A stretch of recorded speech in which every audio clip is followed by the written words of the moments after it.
여러분 있잖아요. 방언, 환상, 환청, 병고침은 하나님의 존재를 경험한 거지 그것이 구원은 아닙니다. 구원은 죄 문제가 해결되어야 구원입니다. 그 다음에 이제 사형리입니다. 여러분 사형리가요 이런 겁니다. 예수님 나는 주님을 믿고 싶습니다. 십자가의 죽으심으로 내 죄값을 담당하시니 감사합니다. 지금 나는 내 마음의 문을 열고 예수님을 나의 구주 나의 하나님으로 영접합니다. 여기까지 좋습니다. 그런데 그 다음이 놀랐습니다.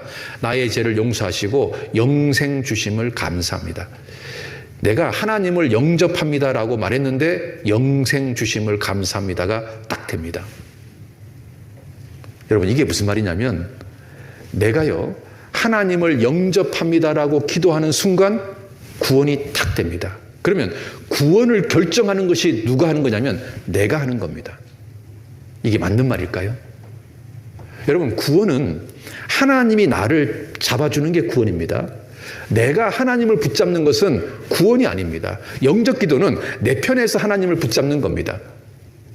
이건 구원이 아닙니다. 하나님이 나를 붙잡아야 이게 진짜 구원이 되는 겁니다. 그래서 있잖아요. 자, 보세요. 성경적인 구원은 하나님께서 회개하는 심령에게 주는 선물입니다. 하나님이 구원을 결정하는 주체입니다. 그런데 사형리 구원은 내가 영접 기도를 하면 구원을 받는다. 내가 구원을 결정하는 주체다 그 말입니다. 여러분 이것은 복음이 아닙니다. 여러분 사형리 영접식 구원은 정확하게 말하면 내 편에서 믿기로 결심한 거지 구원받는 것은 아닙니다. 그래서 있잖아요. 사형리에 입각한 영접식 구원하고 거듭나는 것은 다른 이야기가 되는 겁니다.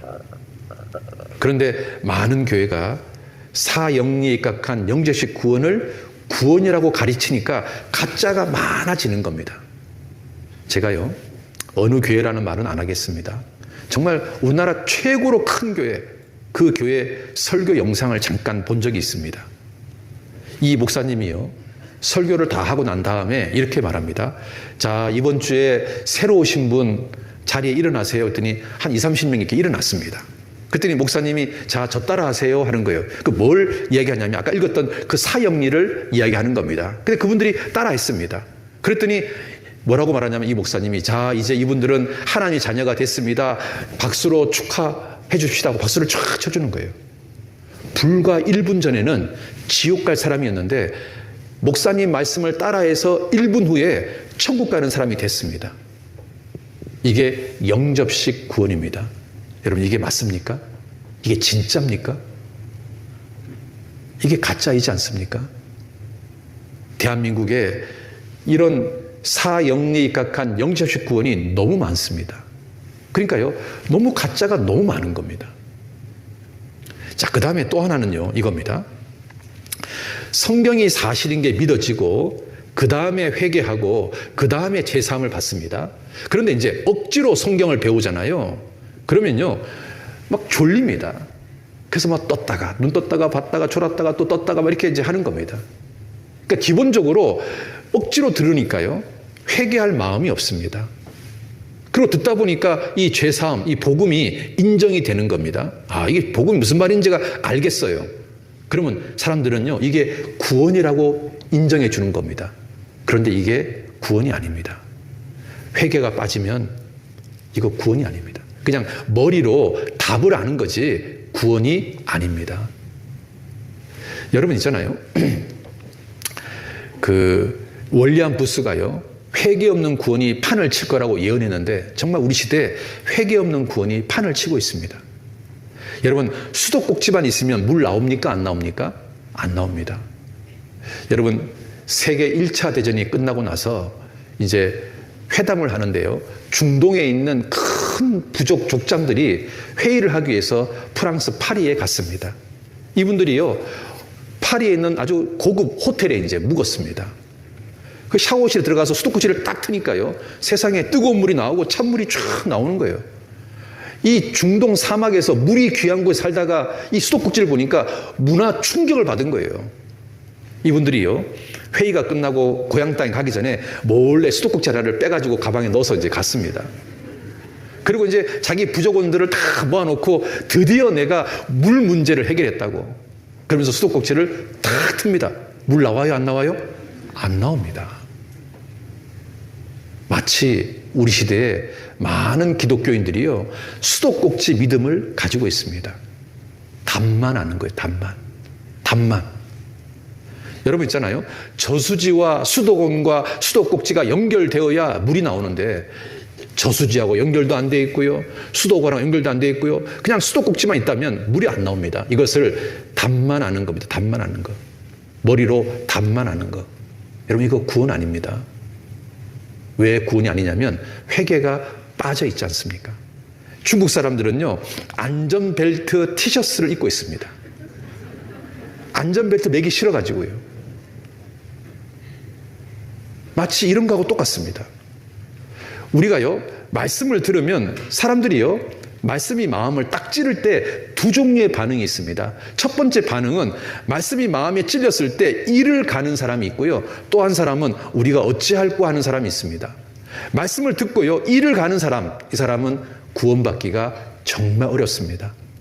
그런데 어떤 사람은 말씀이 마음에 찔렸을 때 우리가 어찌할꼬 이렇게 하는 사람이 이게 진짜 회개가 되는 겁니다. 이 사람이 구원을 받습니다. 우리가 어찌할꼬.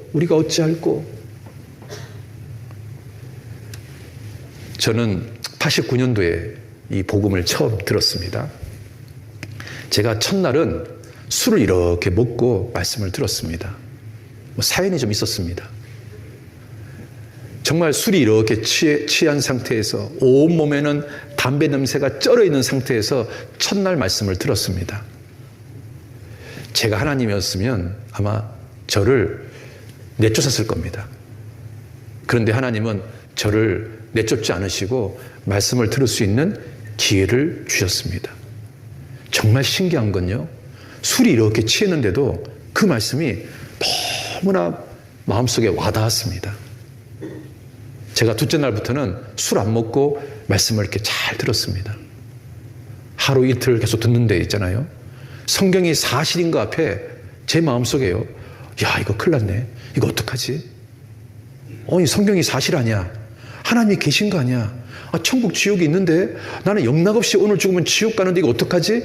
이거 어떡하지? 그런 마음이 계속 제 마음에 생겼습니다. 그리고 마지막 날 복음 푸는데요, 그 복음이 정말 마음속에 믿어지더라고요. 여러분 있잖아요, 어떤 사람이 구원을 받냐면 말씀이 마음을 찔렀을 때 우리가 어찌할꼬 하는 사람 있잖아요. 이 사람이 구원받습니다. 우리가 어찌할꼬.